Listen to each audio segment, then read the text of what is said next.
Stories are one of the most important engagement tools on Instagram, not only to create a connection with your audience, but also to give the algorithm those valuable and precious data points so it can find the right kinds of people and serve your content to those people, ultimately making you grow. Now here's the thing, based on some analytics data that I've researched, I've noticed that the more people interact with your stories, the more the algorithm is going to show you to your people, giving you more reach. And here's the thing, I even think that the more people watch your stories through, meaning the people that stay on your stories and watch each and every one of them, every second of them, it even is better for your whole performance. I'm sure you've heard me talk about the importance of Instagram stories before, but still, I get so many messages with people saying, "Oh, Dominic, come on, I feel like I'm stuck. I don't know what kind of stories I should do. I don't know how the stories work. I feel like my story reach is going down," and stuff like this. So in this video, I'm gonna tell you exactly what you should look out for when posting stories, when creating stories, how the algorithm works, and some hacks to actually make you shine, ultimately going for Instagram domination. My name's Dominic, by the way, and you should subscribe.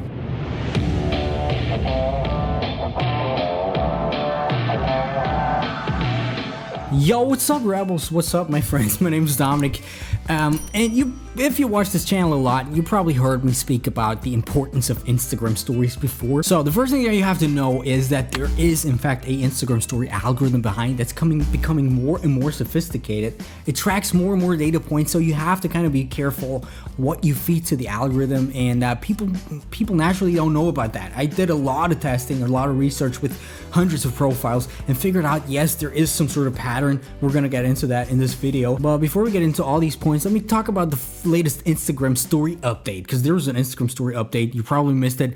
I missed it too, and I asked a lot of people and they missed it too. So basically, it's the layouts feature. I don't know if you've heard about that before. It sounds like it's not important, you know, it's semi-important, to be honest, but basically you can choose a grid of photos, different kinds of grids, and you can make one story of different pictures in a grid. I'll show you that right in a second.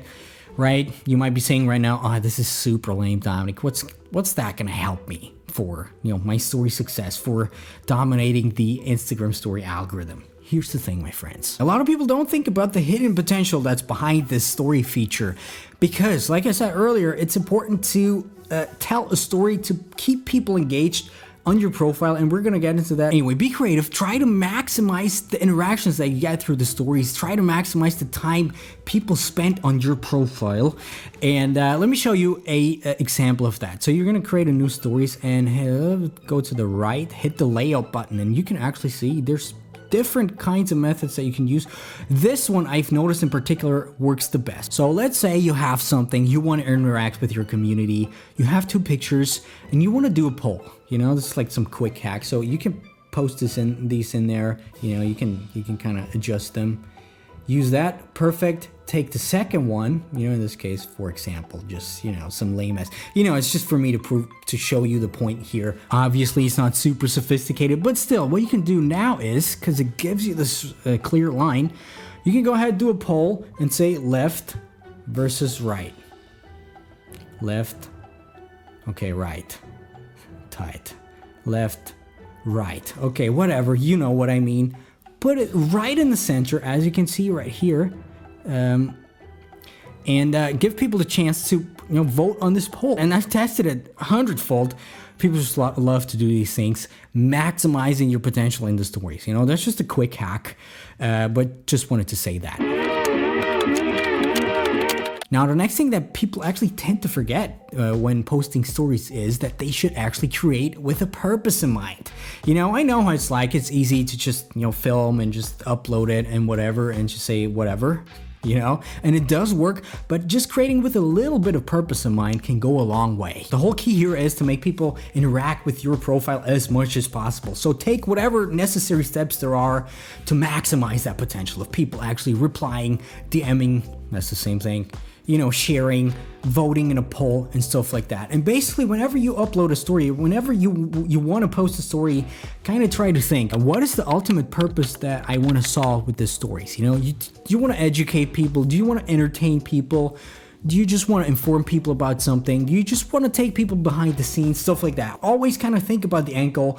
What is your follower going to think? You know, what are they going to do? Are they really interested in that? Or is it just some sort of filler content? Which sometimes is okay, But most of the times, especially if we want to optimize for growth on Instagram, always have that in mind. Now, the next big thing that I figured out actually drastically lowers your chances of, getting featured in Explore pages or ranking somewhere, or actually just getting some reach on your stories, is the way that people interact with your stories. Meaning, do they skip over your stories fast? Do they, exit out? Do they actually just watch 1 second and just skip ahead, or watch 2 seconds out of 10 seconds, skip ahead? Naturally, Instagram tracks that. That's why it's in the analytics. That's why if you would take this whole thing a lot more seriously, you would go into your analytics, and we're going to talk about that in a second. And here's the thing that a lot of people forget. Most people are on Instagram in the subway, in their lunch break, at work, or somewhere where they don't have their phones on loud mode. They have it muted, and actually most people have their phones muted.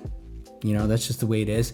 Meaning, if you have a story where there's just a video in there and you don't have any information what's going on in there, and people just see, your feed leading up to something, which is another thing that I see all the time. 5 seconds of you walking, you see your feet walking only to reveal the magical reveal. But here's the thing, my friends, nobody cares. Nobody has time for that. At least not if they don't know what's gonna await. They're just, all right, ADD, I just want to skip ahead. I just want to see something right now. I don't have time for waiting 3 seconds for that. So what you want to do is, if you have some video content, create something, try to get them out of their autopilot, which is a huge thing here. People just scroll through, like I said, they just want to skip ahead. They want to get their quick fix. You want to try to get them out of this autopilot by, for example, having some summary of whatever's going to happen, or some cliffhanger of whatever's going to happen in the story. So for example, wait until you see this, for example, just go to BuzzFeed and check their clickbaity headlines, and then choose those and put them in as a text when you have some video stories. You're gonna see less people are gonna exit out, and your reach is gonna get higher just because people keep watching on. Now, let's talk about the next point, which is my old friend, the analytics. And here's the thing, like on the usual Instagram posts, also the Instagram stories have some analytics, and I kind of tackled upon it. Why would they have those exits and forwards and skips in analytics if they wouldn't mean anything? Obviously they do, so obviously they track that in depth. They track it even more than they show. So you kind of want to break apart your stories, what's going on in the analytics. Try to figure out some patterns. For example, like I said, whenever you have some videos without any information, without some elements that make people want to stay on there, maybe you see a certain percentage every time this thing is there, a drop off, or whenever somebody sees your face, you see a huge drop off in story viewers, or a huge drop off in skips or exits or something like that. So try to find some patterns. You're gonna find some patterns, adjust to them, and you're gonna see there's things are gonna happen to your advantage. Now here's the thing, recently I was like, okay, why do sometimes people interact a lot more with my stories, having like 300, 400, 500 interactions, and sometimes I just have 20 or 10. And the thing I actually figured out was that it's because of the placement wherever you put your interaction elements, your poll, your questions, your tag stuff, and stuff like that. So for example, if you have them too far on the left side of your screen, you're gonna notice, okay, people can't really click it. They're just gonna go back. If you have it at the top, it's not gonna work either. If you have it at the right, you're just gonna skip ahead. If you have it at the bottom, also bad. People can't interact. So here's the thing, basically you want to have whatever interaction element you have right in the middle, somewhere in the middle, so people can actually interact with you, and there's nothing worse than people wanting to interact with you only to see that it's not gonna work. So they become annoyed, they're gonna exit out your story, the algorithm's gonna see that a lot of people drop off at a certain point, and then the algorithm's gonna determine, all right, not valuable for us. And if you keep these tips in mind, you're gonna crush that. You're gonna see gradually your reach is gonna get up. Your audience is gonna start waking up even more, because all of a sudden you're creating something with a purpose. All of a sudden they're like, all right, interesting for me. I want to start interacting with this profile as well. And you're gonna crush that more than ever. And if you really want to dig deep, if you really want to take it to a whole nother level, I've got something for you coming up pretty soon. I call it the Instagram Black File, and I can honestly say, my friends, it's gonna change the game. There's some new strategy, a whole new approach of this whole Instagram marketing game. There's things that I've never shared before. There's things that nobody ever talked before. Forget all this follow crap. Forget these strategies that just everybody else keeps repeating over and over again. Just click the link down below, fill out your email address, and I'm gonna send you some secret things that I wouldn't dare to show here on YouTube. Anyway, my name is Dominic. I'll see you in a couple of days, I guess, with more Instagram strategies, growth strategies, monetization strategies, some other stuff. We're gonna see. I don't even know yet.